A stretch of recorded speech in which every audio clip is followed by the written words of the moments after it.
Jokowi JK dengan Prabowo Hatta, kemudian PR bagi pemerintah mendatang di bidang ekonomi dan juga pemberantasan korupsi. Nantinya kita akan berbincang dengan 3 orang narasumber di sini dan juga berbagai informasi menarik lainnya. Namun sebelumnya saya akan mengajak Anda untuk bergabung bersama Kartika Oktaviana untuk menyimak dialog apa nanti akan disampaikan oleh Kartika Oktaviana.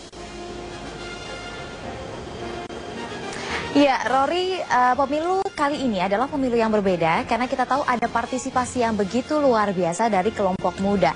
Ada banyak kelompok muda yang memang mengerahkan tenaga, juga dana dan berbagai energi untuk mendukung pasangan capres-cawapresnya, juga salah satunya dari pekerja seni. Nah, nanti kita akan melihat bagaimana sebenarnya pengaruh partisipasi relawan pendukung capres-cawapres ini untuk mendukung kemenangan pasangan yang mereka jagokan untuk menduduki posisi RI 1 dan RI 2. Jelas dukungan ini juga diiringi dengan begitu besarnya harapan mereka agar Indonesia untuk menjadi Indonesia yang lebih baik lagi.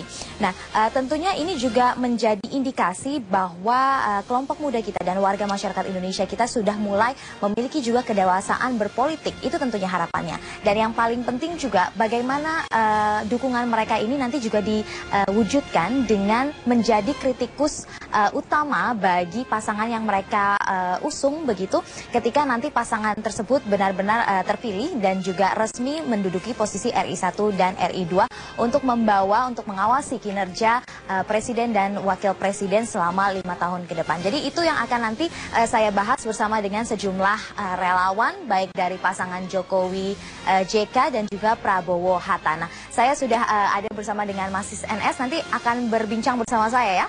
Ya, nanti juga ada pendukung atau sahabat dari Prabowo Hatta, Mas Fahman, nanti akan berbincang juga kita bertiga ya. Tapi nanti setelah perbincangan dengan Rory Asyari, silakan Rory memulai perbincangan Anda.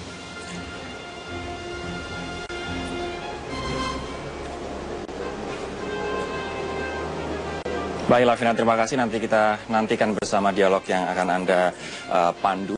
Nah, pemirsa, pasangan nomor urut 2 Joko Widodo Yusuf Kala mendeklarasikan kemenangan Pilpres versi quick count. Naik turunnya tim pemenangan sudah dilalui, mesin partai-partai koalisi telah beroperasi. Rakyat pun juga bergerak. Nah, jika kita melihat hitung-hitungan suara parpol pengusung Jokowi JK pada pemilu legislatif hanyalah 34%. Namun quick count membuktikan Jokowi JK unggul dengan raihan berdasarkan versi quick count lebih dari 52%. Hal ini menguatkan teori suara untuk anggota dewan tidak berbanding lurus dengan suara untuk capres dikarenakan sosok dari capres itulah yang menentukan siapa yang akan memenangkan kontestasi pemilihan presiden ini. Di waktu yang bersamaan, Prabowo Hatta juga mendeklarasikan kemenangan versi quick count yang mereka percayai. Nah, pertanyaannya kemudian adalah apa kunci kemenangan dari masing-masing pihak yang mengklaim kemenangan ini, baik itu dari Jokowi JK maupun Prabowo Hatta. Kemudian apabila nanti salah satu pihak sudah mengakui kekalahan, apa faktor penyebab kekalahan mereka? Apa kunci atau apa bagian dari tim ses yang tidak bekerja dalam hal ini? Kita akan membahasnya dengan 3 orang narasumber. Yang pertama adalah tim pemenangan dari Jokowi JK, Mbak Eva Kusuma Sundari, selamat siang. Yang kedua adalah tim pemenangan dari Prabowo Hatta, Mas Zulkifli Mansyah, selamat siang Mas Zul. Ya. Assalamualaikum. Kemudian Direktur Eksekutif Lembaga Riset Carta Politika Mas Yunarto Wijaya, Mas Toto, selamat siang. Siang, Rory. Saya ingin ke Mbak Eva terlebih dahulu. Mbak Eva, kemarin sudah declare begitu bahwa tim Jokowi JK telah memenangkan kontestasi ini dengan perolehan 52% versi quick count yang dipercayai. Apa rahasia kemenangan ini? Faktor apa yang paling dominan? Ya, kita harus mengulangi ya bahwa kemenangan tersebut versi quick count ya, karena kita harus menunggu tanggal 22 itu pengumuman dari KPU ya sebagai pemegang otoritas. Kalau kita teliti ke belakang, sebetulnya kita punya pengalaman pada saat Pilgub DKI ya, di mana ketika komposisi dari partai politik kita juga nyaris kecil sekali, di bawah 10%, tapi ternyata dengan bantuan relawan. Bahkan itu membalik quick count ya pada waktu bisa itu. Kemudian walaupun survei semua menyatakan kalah ya, tapi ternyata dengan kerja relawan yang luar biasa, dan alhamdulillah relawan itu terus membantu Pak Jokowi pada saat Pilpres ini. Jadi sebetulnya kita punya pasukan yang quote and quote semi permanen lah, dan itu memang aset dari pemenangan kita. Kemudian yang kedua, memang kita agak keteteran di akhir-akhir itu, sehingga kita memang harus berterima kasih relawan, terutama seniman ya, seniman yang dalam hal ini Sleng dan kawan-kawan yang luar biasa untuk membantu kita rebound. terutama untuk menggarap swing voter dan undecided voternya ini, sehingga kemudian kita bisa balik lagi yang stagnan dan bahkan sudah melorot dan hampir cross, yaitu itu bisa balik lagi, dan itu yang kita harus terima kasih. Itu yang menyebabkan rebound begitu. Kemudian apa yang menyebabkan di akhir-akhir ini sempat keteteran, Mbak? Ada isu kampanye hitam, betul. Kemudian ada dukungan dari Partai Demokrat yang kemudian berpihak ke Prabowo Hatta. Seberapa besar pengaruh dua faktor itu? Sangat besar ya, kalau kita mengikuti analisis dari Polkom misalkan. Ternyata itu menyumbang cukup besar, 21% itu kampanye hitam. Menggerus suara? Menggerus ya, karena kita kan sudah naik ya. Terus kok bisa turun-turun begini karena digerus itu. Dan pada saat akhir itulah yang sebetulnya relawan sudah pada posisi, aduh Mbak, nggak bisa kita kalau terus-menerus seperti ini, partai harus terjun. Nah, partai belum personel lengkap kan pada saat itu yang menyebabkan agak macet itu. Nah, begitu saat-saat terakhir setelah GBK itu, kemudian ada juga insiden Mas Fahri yang itu menyebabkan seperti bangun ya. Dan oleh karena itu kenapa Jawa Timur menyumbang cukup besar ya, perbedaan signifikan untuk mengkompensasi kekalahan yang ada di Jawa Barat. Nanti saya akan membahas terkait dengan kicauan Mas Fahri, terkait dengan tergerusnya suara Prabowo Hatta dan juga apa yang terjadi di GBK. Namun saya ingin ke Mas Zul terlebih dahulu. Mas Zul, menurut Anda apa keunggulan strategi pemenangan tim dari Prabowo Hatta jika dibandingin dengan Jokowi JK? Keunggulannya apa? Kalau kita lihat survei sebelumnya ya, kan popularitas maupun electability dari Prabowo Hatta ini di bawah Jokowi. Oleh karena itu kita hampir bisa memastikan kalau tidak ada tsunami politik yang demikian gegap gempita, ya memang susah menggoyangkan ini. Tapi ternyata setelah deklarasi itu akselerasi atau percepatan electability Pak Prabowo untuk mengejar itu luar biasa. Apa penyebabnya, Mas? Nah, mesin politik partai pendukung itu bekerja maksimal. Karena kita juga ingin membuktikan diri bahwa walaupun dianggap underdog gitu, tapi punya capacity juga untuk catching up gitu. Dan kita buktikan bahwa ya sampai sekarang teman-teman masih percaya gitu. Oke, tapi di akhir menjelang 22 Juli KPU mengumumkan yang menang untuk Prabowo dan Hatta. Oke, nah tapi menjelang tadi dikatakan Mbak Eva, menjelang detik-detik akhir pemilihan begitu justru diuntungkan dengan adanya blunder dari tim Anda. Seberapa besar apa yang dilakukan oleh Mas Fahri Hamzah ini mempengaruhi performa dari tim pemenangan Prabowo Hatta, Mas? Itu namanya politik. Saya kira saudara Fahri ya, sahabat saya itu nggak begitu maksudnya. Cuma dalam politik bisa aja kan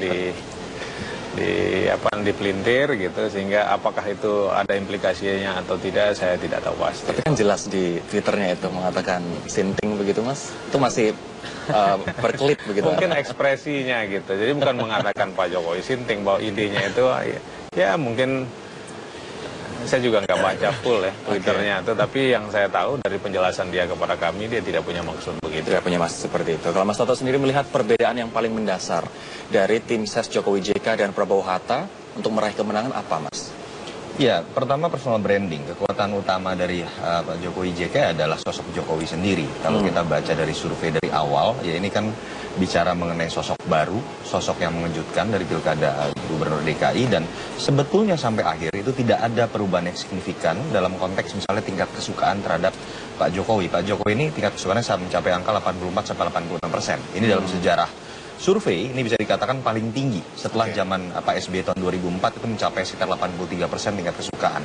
Pak Prabowo mencapai angka 78-80%. Dan tidak ada perubahan signifikan. Tapi yang menarik adalah ketika tingkat pengenalan sama-sama optimal dan tingkat kesukaan lebih dimiliki oleh sosok Jokowi, kenapa kemudian Pak Prabowo menanjak lebih cepat? Nah, itu yang memang sudah dijelaskan oleh Bang Zul tadi. Ini berkaitan dengan mobilisasi. Ketika kita berbicara mengenai elektabilitas, itu bukan hanya membaca isi hati dari pemilih, tingkat kesukaan pemilih, tetapi bagaimana ada akumulasi dari brand image dari kandidat, termasuk bagaimana kemudian mesin bekerja. Dan harus diakui strategi utama dari Pak Prabowo mungkin ketika menyadari posisinya tertinggal, dia akan berbicara mengenai mobilisasi yang terpusat. Terbukti dengan menganggap sangat pentingnya koalisi besar ini dibangun untuk pemenangan. Bahkan menurut saya terlalu berani menjanjikan beberapa hal-hal yang menurut saya akan berpengaruh 5 tahun ke depan seperti jabatan-jabatan menteri, tetapi dalam konteks secara taktis itu menurut saya memang harus diakui pilihan yang realistis untuk menggrab ini. Betul, dan kita bisa lihat kekuatannya sangat besar kalau kita bicara secara matematika politik, jumlah partai yang bergabung, dan memang itu bersifat top down, dan kita bisa lihat dari marketing gimmick yang muncul dalam kampanye-kampanye yang ada, sifatnya memang terlihat sekali terpusat, seragam, sehingga lebih terpola dibandingkan dengan gaya dari pemenangan Jokowi JK yang memang berharap secara bottom up karena kekuatan personal branding dari Jokowi yang disukai oleh masyarakat. Kelemahannya adalah terlihat sporadis, sulit terkoordinasi, sehingga dalam konteks lari kencang itu personelnya memang biasanya agak terlihat lebih lambat begitu ya. Kalau Prabowo Hatta ini giginya otomatis tinggal pencet gas terus. Kalau ini harus ganti gigi terus begitu kan. Ini yang menurut saya menjadi perbedaan, walaupun di masa-masa terakhir kita lihat gerakan bottom up ini terjadi sangat masif dan agak mengagetkan kalau kita lihat bagaimana seniman membuat gerakan-gerakan yang sifatnya sukarela, lalu kemudian juga banyak kelas menengah yang kita lihat bersuara secara lagi-lagi sporadis ya, bukan dikoordinir. Itu yang menurut saya menjadi wow effect. Dan wow effect itu menjadi momentum yang dalam ilmu marketing itu biasanya akan menciptakan turbulensi, dan itu didapatkan, harus diakui, baru seminggu terakhir. Kalau tidak terjadi hal seperti itu, bukan tidak mungkin, kita harus akui secara statistik Pak Prabowo menyalip. Itu yang kita lihat. Tapi yang menarik adalah proses rebound ini, Mas. Sebelum ada proses rebound, begitu banyak kampanye hitam, begitu banyak smear campaign yang menghantam kubu Jokowi JK. Kemudian yang bisa mengangkatnya kemudian adalah selain blunder dari tim Prabowo Hatta, adalah juga dari gerakan bawah tanah relawan ini. Seberapa besar Anda melihat blunder itu, gerakan relawan ini menciptakan rebound untuk Jokowi JK? Jadi ketika awal-awal kita melihat sepak terjang Pak Jokowi secara elektoral, Pak Jokowi itu mendapatkan bandwagon effect, glory effect. Dia jawara, orang mengatakan pasti menang. Tetapi belakangan ketika muncul isu Pak Prabowo ini sudah mulai menyalip, angkanya tipis, dan yang diserang terus-menerus adalah Jokowi dengan masalah kampanye hitam dan segala macam. Ada situasi yang berkebalikan. Pak Jokowi malah kemudian mendapatkan underdog effect kalau menurut saya. Jadi kita masih mencintai orang yang terzolimi begitu, sama seperti zaman Pak SBY. Pada titik tertentu ketika narasi yang dibangun, saya tidak tahu apakah ini oleh tim Pak Prabowo atau sekedar oleh orang-orang yang tidak menyukai Mas Jokowi begitu ya. Tetapi narasi yang terjadi pada masa-masa terakhir dengan isu PKI, dengan isu agama yang menurut saya sudah sangat tidak masuk akal, dan buat sebagian masyarakat sudah tidak masuk akal, bisa dibaca di survei juga. Ini akhirnya menciptakan underdog effect. Yang pertama itu akan menciptakan militansi yang lebih buat relawan-relawan dan koalisi partai Jokowi. Yang kedua, ini memenangkan sebagian dari undecided dan swing voters yang merasa bahwa narasi ini sudah terlalu berlebihan. Belum tentu mereka suka dengan Jokowi, tetapi jelas mereka tidak menyukai kubu yang dianggap terlalu menyerang. Itu yang menurut saya bisa terbaca dalam survei saya lakukan misalnya tanggal 3 sampai 6 Juli. Justru malah publik tidak terlalu suka pihak yang terlalu menyerang, begitu ya? Pada masa terakhir Jokowi mendapatkan underdog effect seperti itu. Kita akan membahas soal black campaign ini lebih spesifik di segmen terakhir, namun setelah ini kita akan membahas terkait dengan apa dampak dari debat yang dilakukan sampai dengan 5 kali untuk mengerek elektabilitas dari masing-masing pasangan. Kami akan segera kembali sesaat lagi.